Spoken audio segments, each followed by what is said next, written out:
My name is Jason Burchard, and I'm a second-year MSc Management student. And today, I'm going to try and convince you that irrespective of your current business or field of work, that evidence-based practice and management are critical skill sets that will benefit both you and your organization in the future. Today, I will begin by walking you through some definitions, a process, and framework, and then we'll go into a discussion about why this tool can be so valuable. Next, I'll try and contextualize the process by providing some examples, and then finally, I'll leave you with some key takeaways.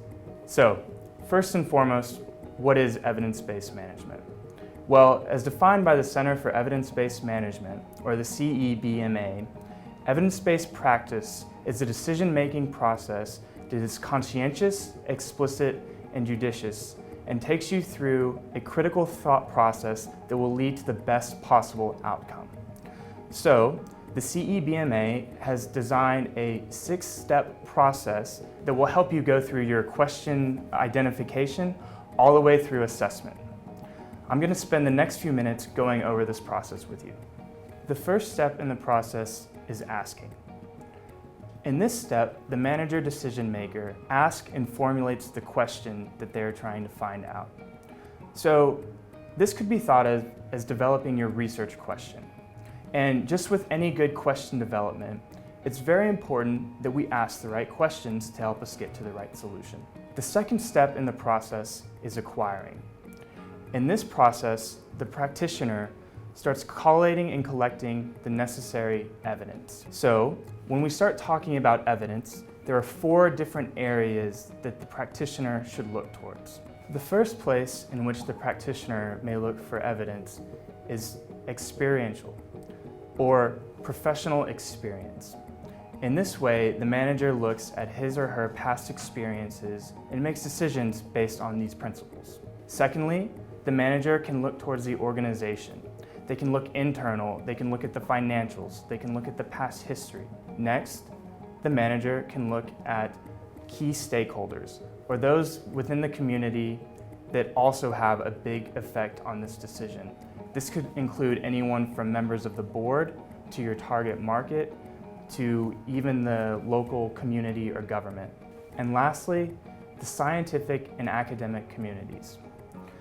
This is a great source of evidence that is commonly overlooked, as it is both foreign to and can be hard to interpret in a business context. So this evidence and data collection process can be thought as of both a literature review and also actual field research.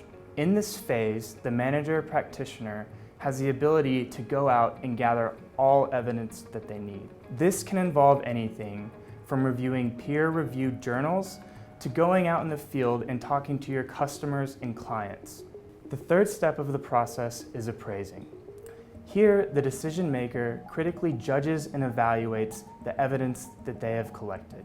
By doing this, the decision maker will look at both the reliability and the relevance of the collected information. In this phase, it is critical that the decision maker ask key questions such as, have I collected enough information? Are there any biases within this information that I have overlooked? Or have I reached saturation? Can I keep looking further? Once the decision maker has deemed that they have collected enough evidence to make the critical decision, they move on to the 4th step of the process. The 4th step of the process is aggregating. In this step, all of the evidence can be combined, contrasted, and used to do the full data analysis, where the decision maker provides critical points as to why the decision is being taken. By doing a robust and clear job at this point, the decision maker will be able to clearly demonstrate to all key stakeholders involved why this decision was made. There's also a clear track record as to what information was used in the decision-making process. Finally, after the data has been aggregated, the decision maker can apply and incorporate the evidence into the organization's decision-making process and then assess and evaluate the overall outcomes of the decision. If done properly, the sequential process should lead to an evidence-based rationale that helps with decision buy-in as well as creates benchmarks for future decision use. So, if evidence-based management in decision-making seems rather research-oriented and scientific, well, I would argue that is because it is. So, why do we need this overly complex process? Well, shouldn't managers be able to make quick decisions using multiple sources of information in a hurry? Well, yes, in an ideal world, I believe that they should. However, we are human and we are susceptible to human nature. As humans, we utilize heuristics and cognitive biases in our decision-making process. If you're interested in learning more about these, Nobel laureate Daniel Kahneman has a great book called Thinking Fast and Slow that explains more about these.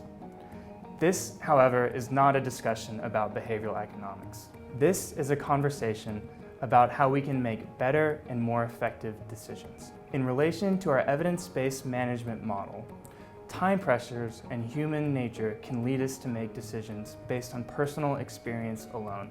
Our formerly robust model, in which we relied upon scientific and academic knowledge, on our key stakeholders, and on the organization, has been whittled down to a skeleton of a model in which we rely upon our personal experience or experiential evidence alone. The fact that we rely on personal experience or someone else's to help us make decisions is neither good nor bad. It's just the way it is. And expertise is obviously not a bad thing. Many people have made very good careers by becoming experts or consultants in subject matter. However, issues arise when we try to make complex decisions based on this information alone.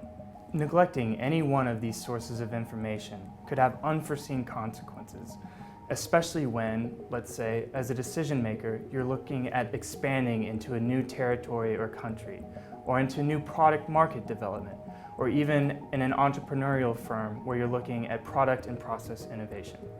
I believe that we have all been equipped with the critical thought process and analytical tools to utilize evidence-based management in decision-making. So I challenge you to use this process next time you're faced with a situation in the workplace and see how your decision-making process changes.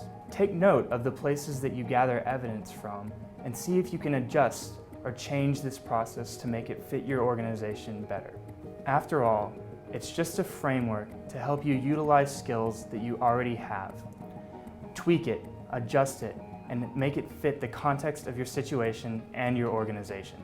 So, in summary, evidence-based management in decision-making is a process that should help you navigate through the uncertainties that you face on a daily basis. This 6-step process, asking, acquiring, appraising, aggregating, applying, and assessing, is a tool that can be invaluable to you.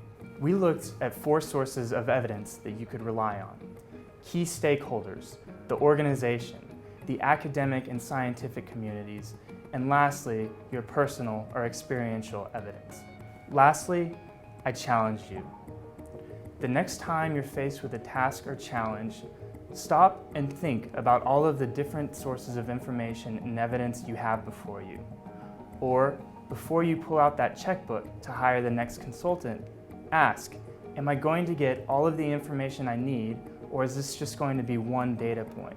Or, on the other side, if you're in the consulting services industry, think, are there additional services that I could offer my clients that may help them see a bigger picture? Thank you.